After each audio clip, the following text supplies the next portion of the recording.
जय श्री कृष्ण।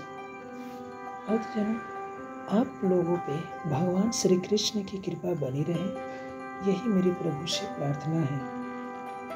इसके पहले वीडियो में हमने महाभारत के 4 पर्वों की चर्चा की थी, जिसमें हमने आदि पर्व, सभा पर्व, वन पर्व और विराट पर्व को सुना था। आज इस वीडियो के माध्यम से हम उद्योग पर्व की कथा सुनेंगे। तो चलिए शुरू करते हैं महाभारत का 5वां पर्व उद्योग पर्व, जिसमें हम राज्य प्राप्ति की तैयारियां सबसे पहले देखेंगे। तो पांडवों का 12 वर्ष का वनवास और 1 वर्ष का अज्ञातवास पूर्ण हो चुका था। उत्तरा और अभिमन्यु के विवाह में सम्मिलित होने आए राजाओं में पांडवों के इंद्रप्रस्थ को पुनः प्राप्त करने के विषय में मंत्रणा होने लगी थी। समस्त राजाओं और अन्य विशिष्ट अतिथियों को सभा भवन में बुलाया गया। श्री कृष्ण ने राजाओं को संबोधित करते हुए कहा, आप सब पांडवों की स्थिति से परिचित हैं। दुर्योधन द्वारा इनसे किए गए कपटपूर्ण व्यवहार से लेकर द्रौपदी को अपमानित करने का भी आपको ज्ञान है। 12 वर्ष तक वनों में कष्टपूर्ण जीवन व्यतीत करके पांडवों ने अपनी वचनबद्धता तथा धर्म के मार्ग पर चलने की नीति को सिद्ध कर दिया है। वे 1 वर्ष तक अज्ञातवास भी पूरा कर चुके हैं। अब दुर्योधन को चाहिए कि वह पांडवों को उनका राज्य लौटा दे। इस विषय में आप सब सोचें और अपना निर्णय दें। बलराम ने राज्य पर दुर्योधन के अधिकार को उचित बताया। उन्होंने कहा, युधिष्ठिर जुए में हारे थे। दुर्योधन ने उनसे बलपूर्वक जुआ तो नहीं खिलवाया था। वनवास की अवधि पूर्ण हो गई है, इसलिए दुर्योधन के पास दूत भेजना चाहिए। यह सुनकर यादव वीर सात्यकी क्रोधित हो उठे। उन्होंने कहा, दुराचारी दुर्योधन के पास दूत भेजने की क्या आवश्यकता है? पांडव अपना राज्य मांग रहे हैं। पांचाल नरेश द्रुपद ने कहा, बलराम के सुझाव के अनुसार हमें दुर्योधन के पास दूत भेजना चाहिए। इसके साथ ही साथ हमें युद्ध की तैयारी आरंभ कर देनी चाहिए। अन्य राजाओं के पास अपने दूत भेजे जाने चाहिए। श्री कृष्ण ने संधि का प्रयास जारी रखने और युद्ध की तैयारी करने का निर्णय सुनाया। वे अन्य यादवों के साथ द्वारका लौट गए। अब द्वारका में अर्जुन और दुर्योधन दोनों पहुंच गए। पांडव युद्ध को अनिवार्य मानकर तैयारियां करने लगे। पांचाल और राजा विराट की सेना के साथ पांडव कुरुक्षेत्र के निकट शिविर लगाकर रहने लगे। कौरवों ने भी युद्ध की तैयारियां प्रारंभ कर दी। विभिन्न राजाओं को अपने अपने पक्ष में किया जाने लगा। यादव नरेश श्री कृष्ण उस समय महाशक्तिशाली थे। उन्हें अपने अपने पक्ष में करने के लिए अर्जुन और दुर्योधन द्वारिका पहुंचे।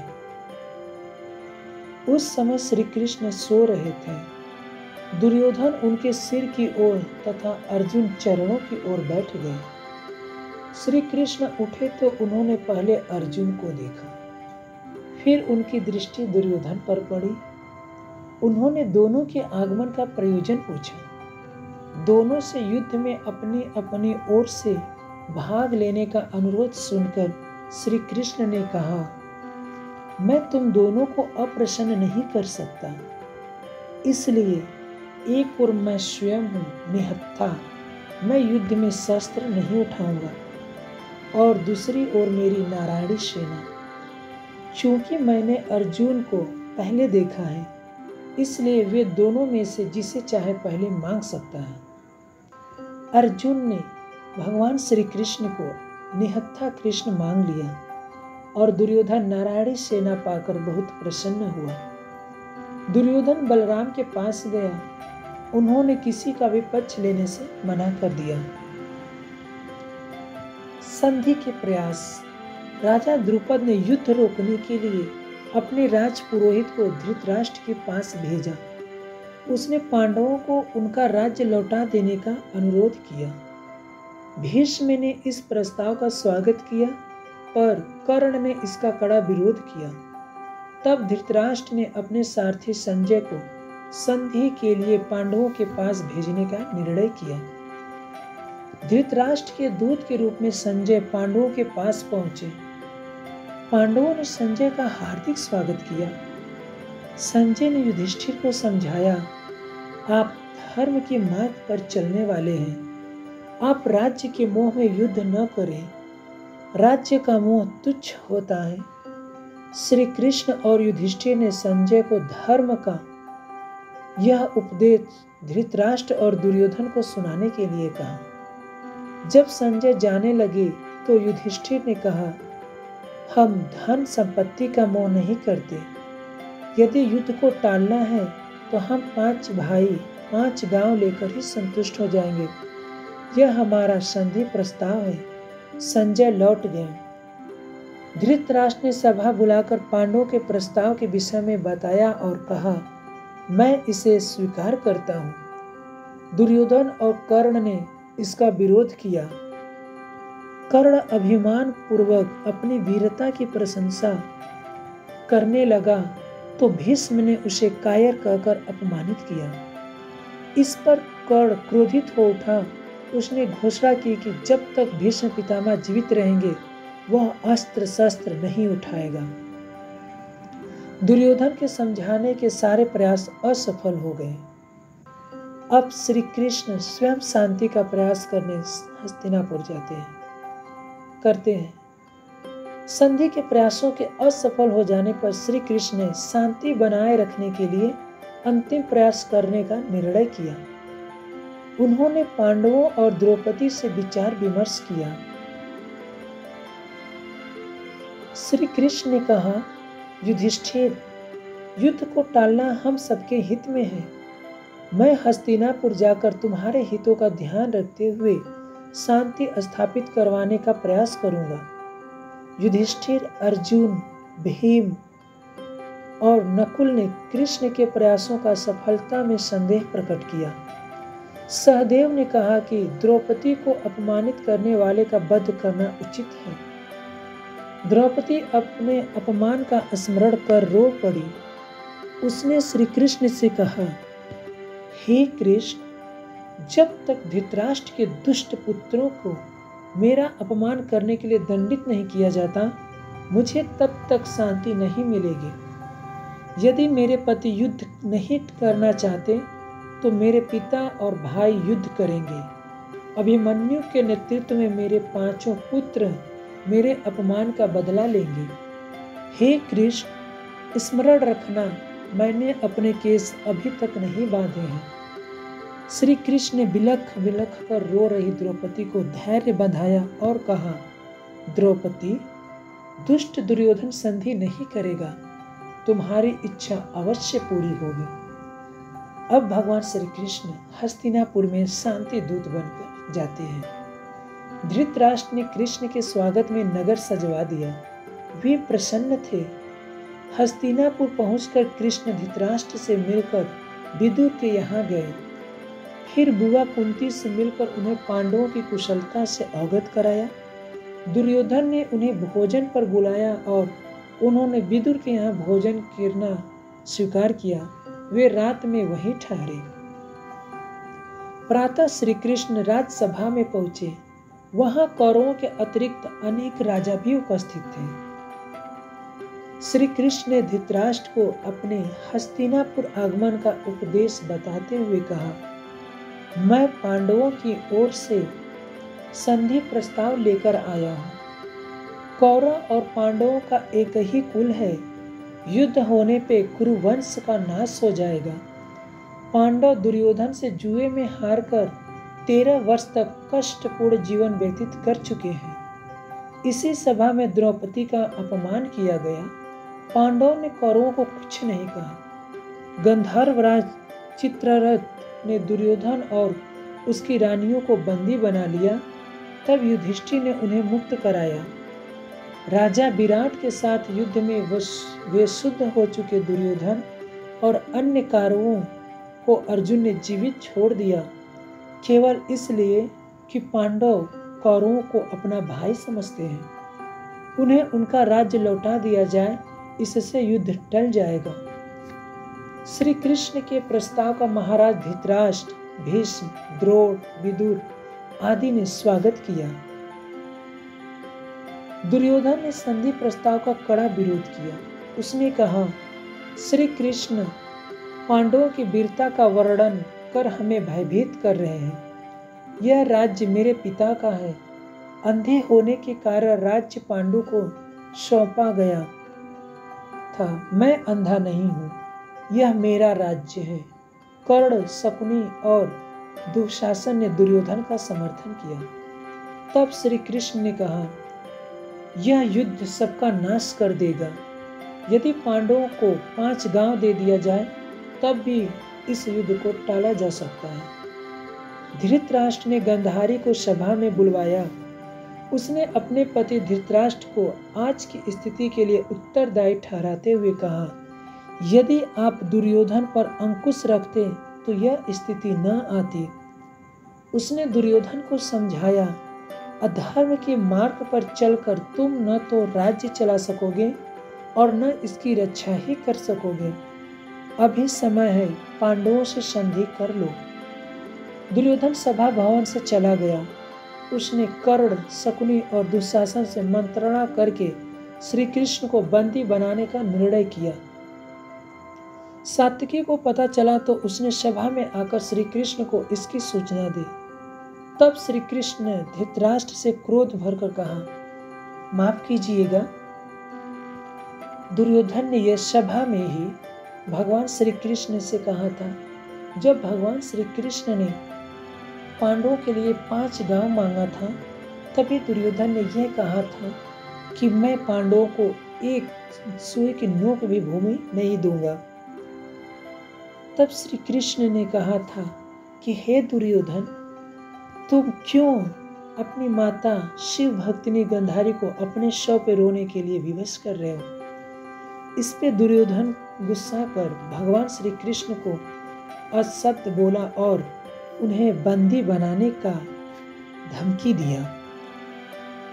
इतना सुनकर भगवान श्री कृष्ण सभा से धृतराष्ट्र को सचेत करते हुए चल जाते हैं और वहां पे दुर्योधन के कहने पे सैनिक भगवान कृष्ण को बंदी बनाने के लिए आगे बढ़ते हैं।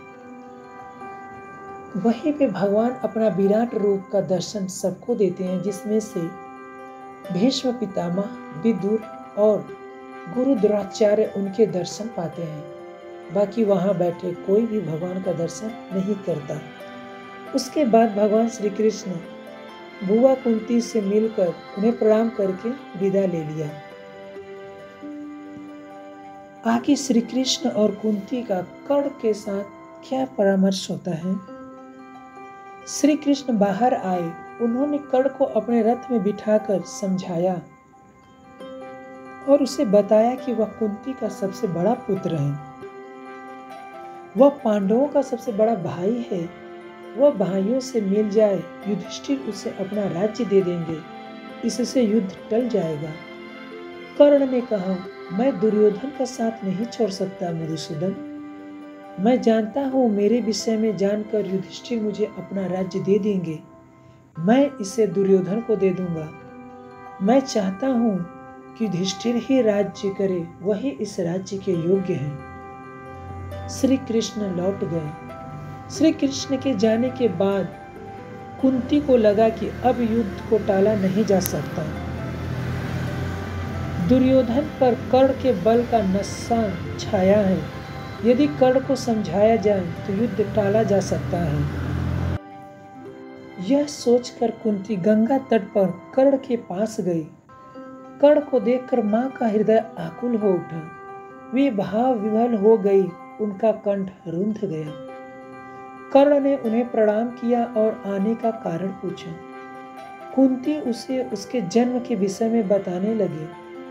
पुत्र, तुम मेरे सबसे बड़े पुत्र हो।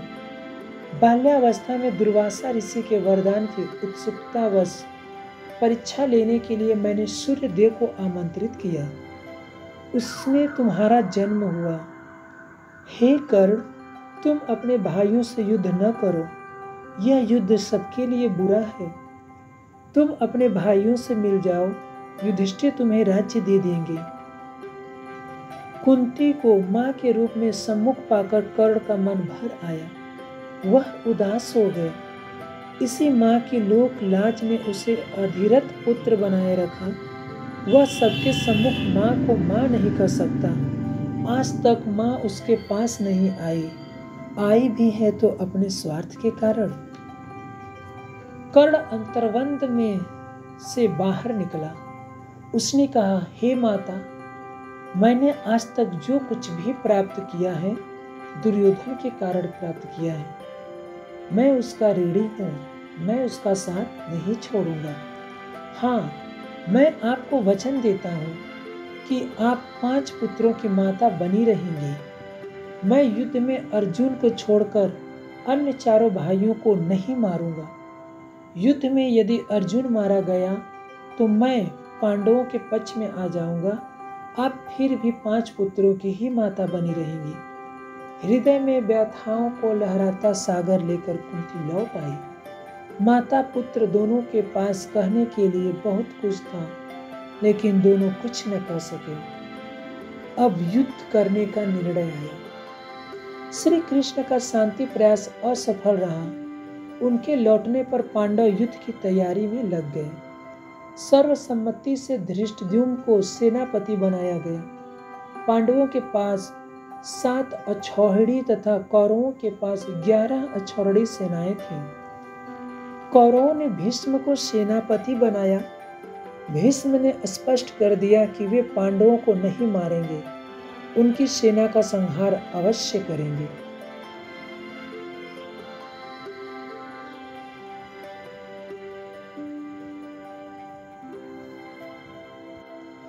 उधर महर्षि व्यास हस्तिनापुर आए। उन्होंने युद्ध रोकने के प्रयासों का विफलता के लिए धृतराष्ट्र से चिंता प्रकट की। धृतराष्ट्र असहाय से सुनते रहे। उन्होंने व्यास से अनुरोध किया, मेरी इच्छा इस युद्ध को देखने की है। नेत्रहीन होने के कारण मैं युद्ध नहीं देख सकूंगा। आप कोई ऐसा उपाय करें जिससे मैं यहीं बैठकर युद्ध का वर्णन सुन सकूं। महर्षि व्यास ने संजय को दिव्य दृष्टि का वरदान दिया। इससे संजय हस्तिनापुर में बैठकर कुरुक्षेत्र में होने वाले युद्ध को देख सकेंगे। उधर युद्ध के दौरान तैयारियों में राजा शल्य के साथ दुर्योधन ने छल किया। वो क्या था? तो राजा शल्य पांडु की पत्नी माद्री के भाई थे। वे पांडवों के मामा थे। पांडवों का निमंत्रण पाकर वे सेना सहित चल पड़े। दुर्योधन ने धूर्तता पूर्वक उन्हें अपने पक्ष में करने की चाल चली। उसने उनके मार्ग में स्थान स्थान पर विश्राम के लिए सुंदर विश्राम स्थल बनवाए। वहां रहने और भोजनादि की सुंदर व्यवस्था भी की। शल्य सोच रहे थे कि यह व्यवस्था युधिष्ठिर ने की है। उन्होंने इतनी सुंदर व्यवस्था तथा भव्य विश्राम स्थल बनवाने वाले को पुरस्कार देना चाहा। दुर्योधन उनके साथ साथ गुप्त वेश में चल रहा था। वह तुरंत उनके सामने आ गया। उसने राजा शल्य से कहा, मामा जी, यह संपूर्ण व्यवस्था मैंने की है। शल्य दुर्योधन की चालाकी समझ गए। उन्होंने दुर्योधन से वर मांगने को कहा और दुर्योधन ने उनसे सेना सहित उनकी ओर से लड़ने का वर मांग लिया। राजा शल्य कुरुक्षेत्र पहुंचे। उन्होंने युधिष्ठिर से भेंट कर दुर्योधन की चाल और उसे दिए वचन के विषय में बताया। युधिष्ठिर उदास हो गए। उन्होंने कहा, अब क्या हो सकता है? युद्ध में आप कर्ण के सारथी बने तो उसमें निरंतर हीनता की भावना भरकर उसे हतोत्साहित करते रहे। शल्य ने इसे स्वीकार किया। यहीं पे उद्योग पर्व समाप्त होता है। इसके बाद हम महाभारत का 6ठा पर्व भीष्म पर्व देखेंगे। फ्रेंड्स, सारी वीडियो पूरा हो जाने के बाद आप डिस्क्रिप्शन बॉक्स में इन सारे वीडियो के लिंक एक जगह पा सकते हैं। जय श्री कृष्ण। भगवान आपकी कृपा बनाई रखे।